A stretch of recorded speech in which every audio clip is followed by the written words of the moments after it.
क्या आपने कभी सोचा है कि आपकी जिंदगी का असली मकसद क्या है? क्या आपने कभी अपने अंदर से उठती उस आवाज को सुना है जो कहती है तू कुछ अलग करने के लिए बना है? दुनिया हमसे अक्सर कहती है आसान रास्ता चुनो, जो पहले से बना बनाया है उसी पर चलो। लेकिन असली साहस तो तब होता है जब कोई व्यक्ति अपनी पहचान को खोजने के लिए भीड़ से अलग रास्ता चुनता है। हर इंसान इस दुनिया में किसी उद्देश्य के साथ पैदा हुआ है, लेकिन जीवन की भीड़ में, लोगों की अपेक्षाओं में और समाज की परंपराओं में उलझकर हम भूल जाते हैं कि हम कौन हैं और हमें क्या बनना है।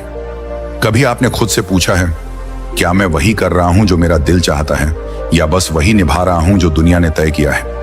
कहते हैं जो सफर अपने मन की आवाज के साथ शुरू होता है वही सच्चा सफर होता है। लेकिन उस आवाज को सुनने के लिए साहस चाहिए, दुनिया की भीड़ से अलग खड़े होने का साहस, अकेले रास्तों पर चलने का साहस, खुद से लड़ने का साहस।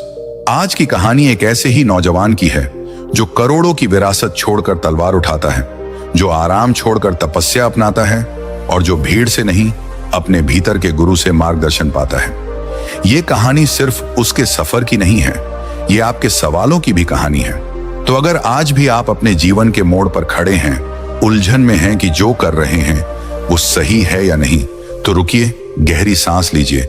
तो अगर आप भी अपनी जिंदगी में भटक रहे हैं, अगर आपके अंदर भी कोई बेचैनी है, कोई पुकार है, तो रुकिए मत, क्योंकि ये कहानी आपके लिए है। बहुत समय पहले की बात है, जापान में एक व्यापारी रहता था जो उस शहर का सबसे अमीर व्यक्ति था। उसके पास सब कुछ था, उसके पास किसी चीज की कोई कमी नहीं थी, केवल अपने बेटे से परेशान था। एक दिन वह व्यापारी अपने बेटे राजेश से कहता है, बेटा राजेश, तू मेरे साथ व्यापार में हाथ क्यों नहीं बटाते? तुम्हें व्यापार के तौर तरीके सीख लेने चाहिए, क्योंकि भविष्य में तुम्हें यही तो करना है। यदि तुम व्यापार में हाथ नहीं बढ़ाएगा तो फिर क्या करोगे? राजेश अपने पिता से कुछ नहीं कहता, क्योंकि उसका व्यापार में बिल्कुल भी मन नहीं लगता था। वह दिन भर मार्शल आर्ट्स की किताबें पढ़ता और जब भी कोई समुराई शहर में आता तो वह पूरा समय उसी के पीछे पीछे घूमता रहता। एक बार पूरे परिवार के सदस्यों ने मिलकर उसे समझाने की कोशिश की। वे कहने लगे, बेटा राजेश, तुम्हारे पास इतना बड़ा व्यापार है, फिर भी तुम अपने पिता का हाथ क्यों नहीं बटाना चाहते? यदि तुम अपना व्यापार नहीं देखोगे तो फिर कौन देखेगा? इस पर राजेश जवाब देते हुए कहता है, मैं खुद के दम पर कुछ बनना चाहता हूं। मैं चाहता हूं कि मेरी एक अलग पहचान हो, लोग मुझे मेरे कामों के वजह से जाने, और इसलिए मैं इस देश का सर्वश्रेष्ठ तलवारबाज बनना चाहता हूं। राजेश की यह बात सुनकर उस व्यापारी को बहुत तेज क्रोध आया, लेकिन फिर भी उसने अपने क्रोध पर काबू पाया। कुछ देर सोच विचार करने के बाद उस व्यापारी ने अपने बेटे से कहा, बेटा राजेश, अगर तुम यही करना चाहते हो तो ठीक है, मैं तुम्हें अगले 3 साल का समय तुम्हें देता हूं। यह सुन राजेश बहुत खुश हुआ।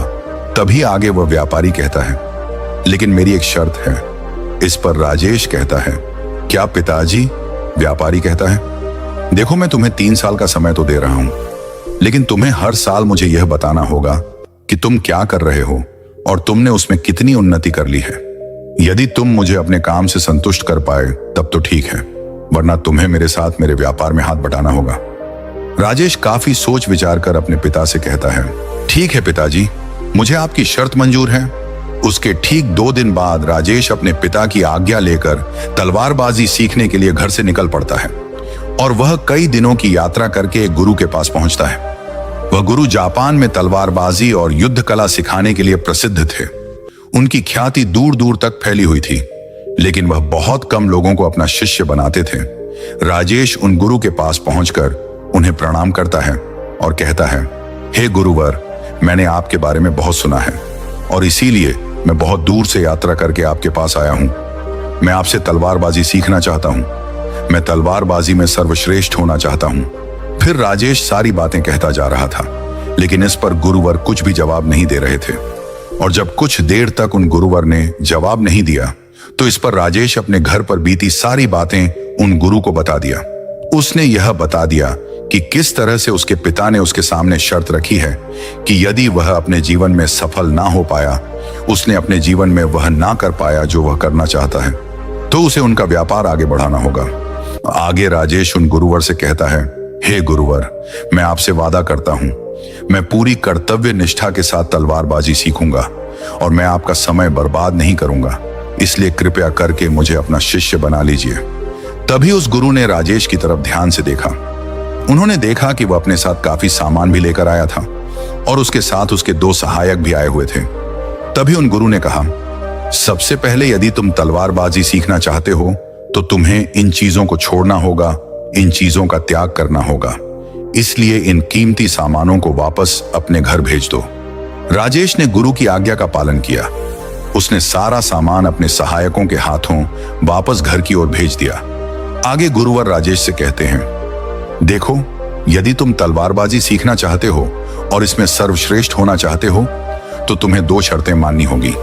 इस पर वह राजेश कहता है, गुरुवर आप जैसा भी कहे मैं सब करने के लिए तैयार हूं, लेकिन मुझे अपना शिष्य बना लीजिए। तभी गुरुवर राजेश को पहली शर्त बताते हुए कहते हैं, तुम्हें यहां पर सामान्य लोगों की तरह ही अपना जीवन बिताना होगा और सारे कार्य तुम्हें खुद ही करने होंगे। इस पर राजेश कहता है, जी गुरुवर, जैसा आप कहे। आगे गुरुवर उस राजेश को दूसरी शर्त बताते हुए कहते हैं, यदि एक बार तुम्हें तलवारबाजी की शिक्षा को ग्रहण करना शुरू कर दिया तो तुम्हें उसे पूरा करना ही होगा। तुम इस बीच उसे छोड़कर नहीं जा सकते। इस पर राजेश कहता है, ठीक है, आप जैसा कहें, मुझे सब मंजूर है। उन गुरुवर ने राजेश को अपना शिष्य बना लिया, लेकिन राजेश ये नहीं जानता था कि उनके सिखाने का तरीका बहुत अलग था। एक दिन उन गुरुवर ने राजेश को अपने पास बुलाया और कहने लगे, बेटा, जैसे तुम उठते बैठते हो, चलते फिरते हो, जैसे तुम सांस लेते हो, वैसे ही तुम तलवार भी चलाते हो। ये तुम्हारे ही शरीर का हिस्सा है। इसलिए सबसे पहले तुम्हें सचेत होना होगा। तुम्हें जानना होगा कि तुम क्या कर रहे हो, तुम किस अवस्था में हो। तुम्हें जागरूक होने की आवश्यकता है। इसलिए आज से ही सचेत होकर सारे काम करना शुरू कर दो और ऐसा तब तक करो जब तक यह तुम्हारा स्वभाव न बन जाए। राजेश ने उन गुरु की बात मान ली। वह एकाग्र होकर अपने कामों पर ध्यान देने लगा। वह अपने चलने फिरने, अपनी सांसों पर ध्यान केंद्रित करने लगा। सुबह उठकर वह अभ्यास करता और ध्यान किया करता। शाम के 6 बजे से वह एकांत रहता और ध्यान किया करता। ध्यान करने के बाद करीब 9 बजे के बाद वह सो जाया करता और ठीक सुबह 4 बजे अंधेरे में उठकर वह तलवारबाजी का अभ्यास करने लगा। और यह सब उसे एकांत में रहकर ही करना था। और यह सारी क्रियाएं दोपहर के 2 बजे तक यूं ही चलती रहती। और इस समय के दौरान ना तो कहीं जाना और ना ही किसी से मिलना। यहां तक कि राजेश को किसी से बात करने की भी कोई अनुमति नहीं थी। और बचे हुए 4 घंटे अर्थात दोपहर को 2 बजे से शाम को 6 बजे तक वह बाकी सभी शिष्यों के साथ मिलकर आश्रम की देखरेख करता, आश्रम की सफाई करता और शाम के 6 बजने के बाद अकेले रहने का नियम दोबारा से लागू हो जाता। ऐसे करते करते करीब 3 सप्ताह बीत चुके थे और राजेश भी अब तक पूरा मन लगाकर सीखने की कोशिश कर रहा था। लेकिन जैसे जैसे समय बीतता जा रहा था, राजेश का जोश ठंडा पड़ रहा था। अब उसके लिए उस आश्रम में एक एक पल बिताना बहुत मुश्किल हो रहा था। अब राजेश ने अपने गुरु की बातों को अनदेखा करना शुरू कर दिया था। वह उन सभी नियमों को तोड़कर अपने सभी गुरु भाइयों के साथ मिलकर गप्पे लड़ाने लगा था। वह उन्हें अपने व्यापार की बातें बताता, उसके पास क्या कुछ है वह उसका बखान किया करता।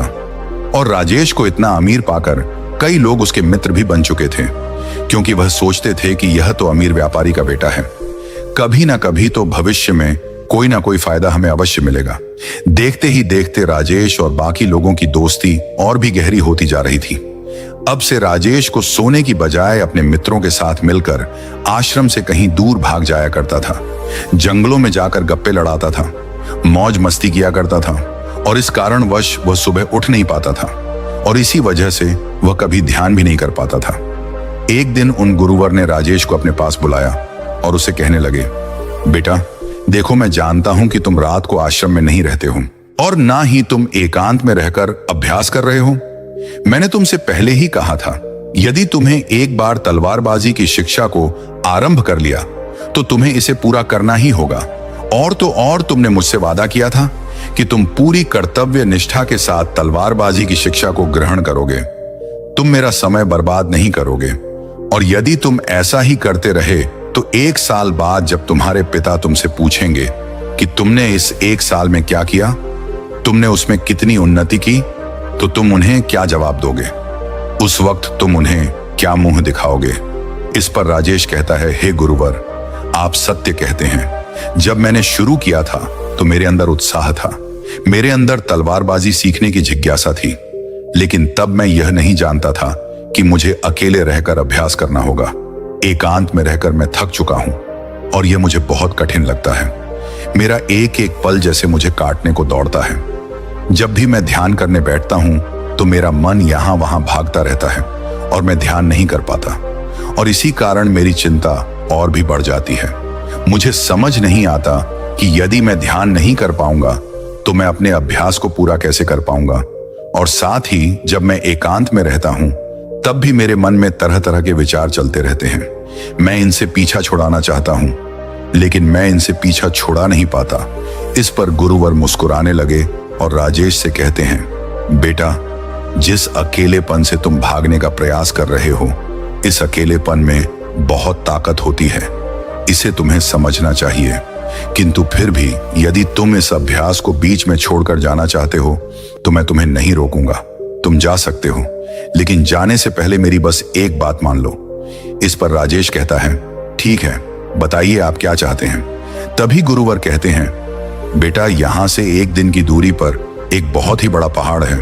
उसकी चोटी पर तुम्हें एक दिन और एक रात बितानी है, अर्थात तुम्हें वहां पर पूरा दिन बिताना है, और सुबह तुम्हें वहां पर एक बाज नजर आएगा। उस बाज की हरकतों पर तुम्हें ध्यान देना है। ध्यान रखना उसका तुम्हें शिकार नहीं करना, बल्कि उसकी हरकतों पर तुम्हें ध्यान देना है। वह क्या कर रहा है, क्यों कर रहा है, उसे ध्यान से देखना है। उसकी हर एक हरकत को तुम्हें समझना है। और जब तुम अगले दिन वापस लौट कर आओगे तो मैं तुमसे केवल एक सवाल करूंगा। यदि तुमने उस सवाल का सही जवाब मुझे दे दिया तो मैं तुम्हें जाने से बिल्कुल भी नहीं रोकूंगा। राजेश ने काफी कुछ सोच विचार किया और उसके बाद वह गुरु की बात मान जाता है। वह उन्हें प्रणाम करके उस पहाड़ की ओर चल पड़ता है। देखते ही देखते वह एक दिन का सफर तय करके उस पहाड़ की चोटी पर पहुंच गया और उसने पूरी रात वहीं पर बिताई, और अगली सुबह होने से पहले ही वह उस बाज को ढूंढने लगा। वह जब यहां वहां देख रहा था तभी उसकी नजर उस पहाड़ की चोटी पर पड़ी। उसने देखा कि एक बाज चट्टान की चोटी पर बैठा हुआ है और पहाड़ के नीचे घाटियों की ओर ध्यानपूर्वक देख रहा है। राजेश उस बाज को देखकर छुप गया और छुपकर उसकी सारी हरकतों पर नजर रखने लगा। वह उसे देखने लगा। राजेश ने देखा कि कुछ चरवाहे अपनी भेड़ बकरियों को उस घाटी में चराने के लेकर आए हैं, और तभी राजेश की नजर उस बाज पर पड़ी जो एकदम शांत बैठा हुआ था। लेकिन तभी अचानक उसने उड़ान भरी और नीचे की ओर जाते हुए वह उन चरवाहों के पास पहुंचा। जब तक चरवाहों की नजर उस बाज पर पड़ती तब तक उसने उन भेड़ बकरियों में से एक बकरी के बच्चे को अपने पंजों में दबोचा और उसे ले उड़ा। जब तक चरवाहे कुछ समझ पाते तब तक शिकार हो चुका था। राजेश यह देखकर बहुत हैरान रह गया। वह समझ चुका था कि आखिर गुरु ने उसे इस चोटी पर क्यों भेजा है। वहां से वापस अपने गुरु के पास लौटा और उसने वहां पर बीती हुई सारी कहानी उन गुरुवर को बता दी। तभी गुरुवर राजेश से कहते हैं, अच्छा तो तुम मुझे यह बताओ कि तुमने वहां पर क्या सीखा। तभी राजेश कहता है, गुरुवर, वह बाज बहुत ही चालाक है। काफी देर तक तो यूं ही वह शांत रहा, लेकिन जैसे ही उसे अपना शिकार नजर आया उसने शिकार तय किया और एक उड़ान भरी, और उड़ान के साथ वह अपने शिकार को ले उड़ा। इससे हमें यह समझने को मिलता है कि वह बाज बहुत ही चतुर और बहुत ताकतवर भी है, और साथ ही साथ वह बहुत तेज भी है। इस पर गुरुवर हंसते हुए कहते हैं, बेटा, उस बाज को तुमने आज देखा है, लेकिन यदि उसे तुमने करीब 2 महीने पहले देखा होता तो तुम उस पर यकीन नहीं कर पाते। ऐसे बाज केवल पहाड़ी इलाकों में ही पाए जाते हैं, और इन बाज की उम्र करीबन 80 वर्ष की होती है। लेकिन जब इनकी आधी उम्र, अर्थात जब इनकी 40 साल की उम्र पूरी हो जाती है तो यह शिकार नहीं कर पाते। उसे एक महत्वपूर्ण निर्णय लेना पड़ता है, क्योंकि इस अवस्था में उसके शरीर के 3 महत्वपूर्ण अंग बेअसर होने लगते हैं। पहला, पंजे, जो कि लंबे और लचीले हो जाते हैं और शिकार पर पकड़ बनाने में कमजोर होने लगते हैं। दूसरा, चोंच, जो कि आगे की ओर मुड़ जाती है और भोजन निगलने में मुश्किलें होने लगती हैं। तीसरा, पंख, जो भारी हो जाते हैं और सीने से चिपकने के कारण पूरे खुल नहीं पाते हैं। यह उसके उड़ान सीमित कर देते हैं। भोजन ढूंढना, भोजन पकड़ना और भोजन खाना, तीनों काम करना मुश्किल हो जाते हैं। उसके पास 2 ही रास्ते बचते हैं, या तो शरीर छोड़ दें या फिर खुद में बदलाव करें। एक आकाश के बादशाह के रूप में इनका शरीर मृत्यु की ओर बढ़ने लगता है, लेकिन इनकी विशेषता तो यही है कि यह बाज अपनी मृत्यु को स्वीकार नहीं करते। जहां पहला रास्ता सरल और तुरंत समाधान देने वाले हैं, वहीं दूसरा अत्यंत पीड़ादायक पीड़ा चुनता है और खुद में बदलाव करता है। वह धीरे धीरे उड़ान भरकर किसी ऐसी जगह पर जा पहुंचते हैं जहां बहुत शांति होती है और वहां अपना घोंसला बनाते हैं। फिर वहां पर जाकर वह सबसे पहले अपनी कमजोरी अर्थात अपनी उस मुड़ी हुई चोंच को पत्थर पर मार मार कर उसे तोड़ देते हैं। अपनी चोंच तोड़ने से ज्यादा पीड़ादायक कुछ भी नहीं पक्षी के लिए। अब वह इंतजार करता है चोंच के फिर से उगने का। उसके बाद वह अपने पंजे भी उसी प्रकार तोड़ देता है और इंतजार करता है पंजों के दोबारा उगने का। और देखते ही देखते इनके पंजों में नए नाखून आते हैं। नई चोंच और पंजे आने के बाद वह अपने भारी पंखों को एक एक कर नोच कर निकालता है और प्रतीक्षा करता है पंखों का फिर से उगने का। और इस क्रिया में पूरे 3 महीने लगते हैं और 3 महीनों के अंदर इन बाजों का एक नया पुनर्जन्म होता है और तब उसे मिलती है वही भव्य और ऊंची उड़ान। इस पुनर्जन्म के बाद वह 30 साल और जीता है, ऊर्जा, सम्मान और गरिमा के साथ। आगे गुरुवर राजेश से कहते हैं, तुम उस बाज की तारीफ कर रहे हो जो अकेले रहना पसंद करता है, शांत रहना पसंद करता है, जो पूरे 3 महीने एकांत में रहकर तपस्या करता है, अपने आप को शिकार के लायक बनाता है, तब जाकर वह कहीं शिकार करने योग्य बन पाता है। तुमने देखा होगा कि जो भी ताकतवर इंसान है वह हमेशा एकांत ही रहता है, लेकिन जो व्यक्ति कमजोर है, जिसके अंदर तरह तरह की कमियां हैं, वो लोगों के बीच छुपने का प्रयास करता है। आगे गुरुवर राजेश से कहते हैं, मेरी बात ध्यानपूर्वक सुनो। यदि तुम अपने जीवन में सफल होना चाहते हो, अपनी पहचान बनाना चाहते हो, तो सबसे पहले दिशाहीन से दृढ़ निश्चय वाले बनो। क्योंकि जब तुम खुद के लिए समय निकालते हो, जब तुम एकांत रहने का चुनाव करते हो, तो तुम अपने दिन में जो भी काम कर रहे हो उस पर तुम ध्यान दे पाते हो, तुम सचेत हो पाते हो और साथ ही तुम किसी भी चीज पर सही निर्णय भी ले पाते हो। और एकांत आपको हमेशा कुछ ना कुछ नया सिखाता ही रहता है। आगे गुरुवर राजेश को दूसरी बात बताते हुए कहते हैं, आज जो मौका तुम्हारे पास है वह मौका तुम्हें दोबारा नहीं मिलेगा, इसलिए इस मौके की कीमत को समझो।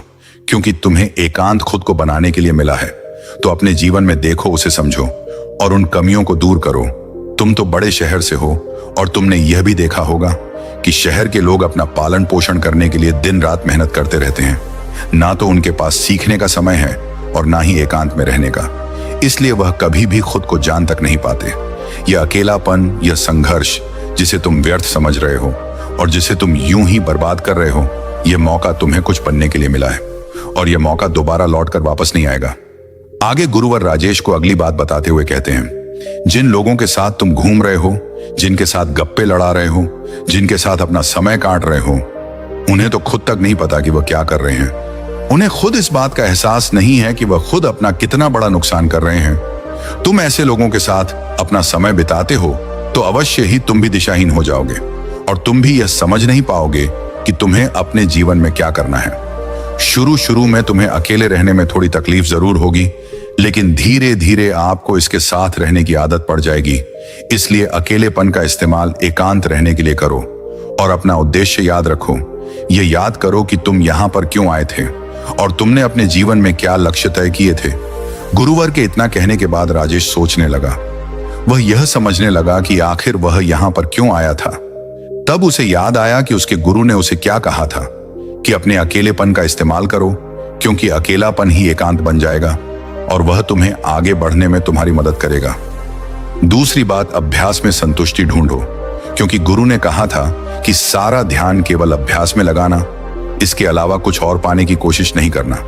क्योंकि जब कहीं और जाने की या कुछ अलग पाने की कोशिश करने में लग जाते हैं, तब हम अपने मन के बनाए हुए जाल में फंसते चले जाते हैं और हमारा संबंध वर्तमान से टूट जाता है और तब हमें ऐसा लगने लगता है जैसे हम कहीं पर फंसे हुए हैं। हम बहुत दुखी हैं, हम बहुत निराश हैं और कहीं पर पहुंच नहीं पा रहे। और इसी के साथ में राजेश को उन गुरु की तीसरी बात भी याद आती है कि प्रकृति में ध्यान करो। जब भी तुम्हें समय मिले तो किसी एकांत जगह पर या फिर किसी पेड़ के नीचे बैठकर ध्यान करो। केवल अपनी सांसों पर ध्यान दो विचार खुद ब खुद शांत होने लगेंगे। तब तुम्हें आभास होगा कि तुम प्रकृति के साथ जुड़े हुए हो, तुम इस धरती के साथ जुड़े हुए हो। ऐसा करने से अकेलेपन का वह भाव हमेशा हमेशा के लिए खत्म होने लगेगा और तब तुम यह जान पाओगे कि यह पल ही वह अवसर है जहां तुम खुद को पूरी तरह से जान सकते हो। तभी तुम अकेलेपन का फायदा उठा सकोगे और इसी तरह से अकेलेपन को जीता जाता है। इन सभी बातों को ध्यान करके राजेश ने यह निश्चय किया कि वह आश्रम छोड़कर कभी कहीं नहीं जाएगा जब तक कि वह अपने इस लक्ष्य को प्राप्त नहीं कर लेता। यहां पर एक सर्वश्रेष्ठ तलवारबाज बनने आया था और वह यहां से सर्वश्रेष्ठ तलवारबाज बनकर ही जाएगा। इसके बाद वह अगले ही दिन से अभ्यास में पूरी तरह से लीन हो गया। दोस्तों, यदि आप अपने जीवन में अपनी पहचान बनाना चाहते हैं, अपने जीवन में कोई लक्ष्य प्राप्त करना चाहते हैं, तो कुछ अलग पाने का प्रयास छोड़ दें, क्योंकि जब हम कुछ अलग और कुछ खास पाने का प्रयास करने लग जाते हैं, तब हम यह भूल जाते हैं कि हमारा लक्ष्य क्या है और हम अपने लक्ष्य से दिशाहीन होने लगते हैं और इसी कारण हम अपने लक्ष्य तक कभी पहुंच नहीं पाते, क्योंकि हमारा मन हमें कुछ अलग पाने के लिए निरंतर प्रेरित करता रहता है और इसी कारण हम अपने मन के जाल में फंसते चले जाते हैं और हम अपने लक्ष्य पर ध्यान नहीं दे पाते। इसलिए अपने जीवन में यदि आपको कोई लक्ष्य हासिल करना है तो अधिक पाने का प्रयास छोड़कर केवल अपने अभ्यास पर ध्यान केंद्रित करें और देखना कि आप जरूर ही अपने लक्ष्य को प्राप्त कर पाएंगे।